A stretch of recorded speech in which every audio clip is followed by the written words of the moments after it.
వచ్చిన ఆర్థికపర మార్పులు ఏవైతున్నాయో ఈ న్యూ లిబరలిజం అని లేదా నయా లిబరల్ ఏదైతే వచ్చిందో అది ఇవాళ గ్రామీణ వ్యవస్థను అస్థిరపరిచేదాకా వచ్చేసింది.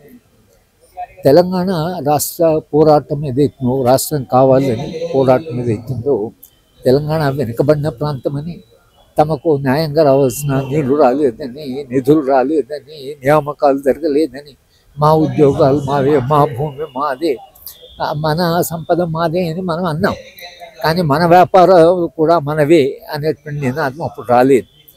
కానీ ఒక దశాబ్ద కాలం తర్వాత ఈ పెట్టుబడి ఏదైతే బయట నుంచి వస్తున్నదో, ముఖ్యంగా మార్వాడి లేదా ఈ బిజినెస్ కమ్యూనిటీ వాళ్ళు ఎవరైతే వస్తున్నారో, క్రమక్రమంగా ఈ గ్రామాల్లో లేదా పట్టణాల్లో ఉండేటువంటి షాప్స్ను కొనడము, వాళ్ళ పెట్టుబడితో వీళ్ళు పోటీ పడలేకపోవడం, అది ఒక అస్థిరత తీసుకొచ్చి మన భవిష్యత్తు ఏమిటి అనేటువంటి ఒక ఆందోళన వాళ్ళు చిన్న చిన్న వ్యాపారస్తులు కలిగింది. ఇవాళ తెలంగాణ చిన్న వ్యాపారస్తులందరూ కూడా సమావేశమై మా వ్యాపారాన్ని ఎట్లా మీరు కాపాడుతారు, మాకు రక్షణ ఏమిటి, మా భవిష్యత్తు ఏమిటి, ఇలా పెద్ద పెట్టుబడితో వచ్చేవాళ్ళతో మేము పోటీ పడగలమా, అదే కదా తెలంగాణ ఆంధ్ర వాళ్ళతో పోటీ పడగలదా అనే దాంట్లో తెలంగాణ వెనుకబడతనం వలన తెలంగాణ రాష్ట్రం వచ్చింది.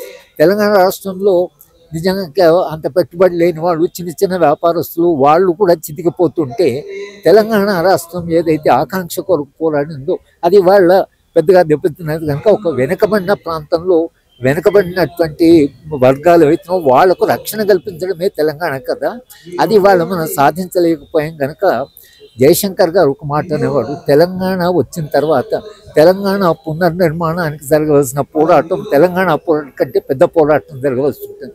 ఇవాళ తెలంగాణ పునర్నిర్మాణమై చితికిపోతున్న వాళ్ళందరినీ, అది చేనేత కార్మికులే కావచ్చు, లేకపోతే గ్రామంలో ఉండే స్వర్ణకారులే కావచ్చు, గ్రామంలో ఉండే వ్యాపారస్తులే కావచ్చు, గ్రామంలో ఉండే వ్యవసాయదారులే కావచ్చు, వీళ్ళందరినీ కాపాడి ఒక మానవీయమైన ప్రజాస్వామ్యమైన అందరికీ కాస్త భద్రత కలిగినటువంటి తెలంగాణ మళ్ళీ మనం పునర్నిర్మాణం చేసుకోవాల్సింది అనేది వాళ్ళ చర్చలో భాగంగా వస్తున్నది.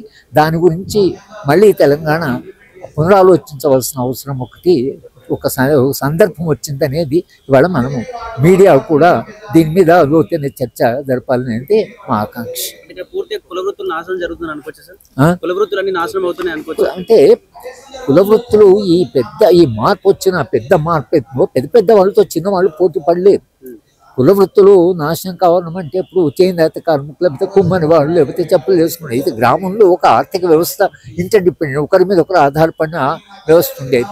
ఇప్పుడు వ్యాపారస్తులు మా గ్రామంలో వాళ్ళు వ్యవసాయం నెల జీతంలో వచ్చినట్టు రాదు కదా, వాళ్ళు పంటలు పండినప్పుడు వస్తాయి, పంటలు పండేదాకా వాళ్ళు ఆగేవాళ్ళు, వస్తువులు ఇచ్చేవాళ్ళు, బట్టలు ఇచ్చేవాళ్ళు, బియ్యం ఇచ్చేవాళ్ళు, ఇచ్చి వ్యవసాయం పండిన తర్వాత పంటలు వచ్చినప్పుడు వారిని తీర్చేవాళ్ళు రైతు. ఇవాళ ఆ సంబంధం పాడైపోయి, ఆ సంబంధం దెబ్బతినడం వలన రైతు మీద వ్యాపారస్తుకు నమ్మకం లేదు, వ్యాపారస్తు మీద రైతు మీద నమ్మకం లేదు. ఇవాళ వెళ్ళి నేను తర్వాత 2 నెలల తర్వాత ఇస్తానంటే వ్యాపారస్తుడు నాకు వెళ్ళి ఇస్తాడో లేదో అనేటువంటి అనుమానం వాళ్ళకుంది. వాళ్ళు మనకి కనీసమైన అప్పు కూడా ఇస్తారు లేదని వీళ్ళకు, అంటే ఒకరి మీద ఒకరికి నమ్మకం అయితే కొన్ని వందల సంవత్సరాలుగా గ్రామంలో ఉండిందో, వ్యాపారస్తులకి గ్రామ ప్రజలకు ఉండే సంబంధం ఒక మానవీయ సంబంధం ఉండేది, ఒకరి మీద ఒక నమ్మకం ఉండేది. ఆ నమ్మకం వల్ల అది ధ్వంసమవుతున్న సందర్భంలో వ్యాపారస్తులందరూ చాలా అస్థిరత ఫీల్ అవుతున్నారు. కనుక ఈ వ్యాపారాలని కాపాడి వాళ్ళకు ఒక భద్రత కలిగినటువంటి జీవితం కల్పించవలసిన ఒక అవసరం వాళ్ళు ఉన్నది అనేది మనం గుర్తించాలి.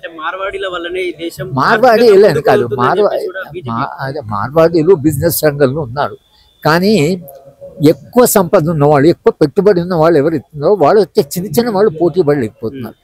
వ్యాపార రంగంలో బహుశా కొంత మార్వాడీల ప్రాధాన్యత ఉండొచ్చు, కానీ ఇవాళ భూములు కొంటున్న వాళ్ళు, 100,000 ఎకరాల భూములు కొంటున్నటువంటి వాళ్ళు, తర్వాత ఎవరైతే చాలా విపరీతంగా డబ్బులు ఉన్నాయో వాళ్ళతో చిన్నవాడు పోటీ పడలేడు. చిన్నవాడిని రక్షించుకోవడం ఎట్లా అనేది సమస్య.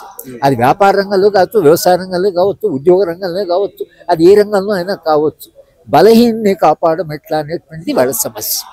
కనుక మార్వాడీలు ఎందుకంటున్నా అంటే కొన్ని వ్యాపారంలో కాస్త బలంగా ఉన్నారు, చాలా కాలంగా ఉన్నారు. అయితే మొదటి తరము మార్వాడీలకి ఇప్పుడు వస్తున్న మార్వాడీలకు చాలా పెద్ద తేడా ఉందని వ్యాపారస్తులు అంటున్నారు. ఇప్పుడు వచ్చిన వాళ్ళతో మేము పోటీ పడలేము. అప్పుడు వాళ్ళు కలిసి జీవించాం. వాళ్ళ వ్యాపారం వాళ్ళు చేస్తున్నారు, మా వ్యాపారం మేము చేస్తున్నాం. ఇవాళ వాళ్ళ వ్యాపారం మా వ్యాపారం కొనేదాకా వచ్చారు. కనుక మాకు ఇవాళ అస్థిరత వచ్చి మా భవిష్యత్తు ఏమిటి, మా వ్యాపారం ఉంటుందా లేదా అనేటువంటి యాంగ్జైటీ వచ్చింది మొత్తంగా. కనుక మొత్తం మార్వాడీలంతా ఎక్స్‌ప్లాయిటేషన్ కాదు కానీ వ్యవస్థలోనే ఒక మార్పు వచ్చింది. ఆ మార్పుల్ని వీళ్ళు పెద్దవాళ్ళతో మనం పోటీ పడలేము. వాళ్ళకున్న సంపద మన దగ్గర లేదు. చిన్న దుకాణాలని కొనేస్తే మాకు రేపు భవిష్యత్తు ఎట్లా, మమ్మల్ని ఎవరన్నా కాపాడాలి.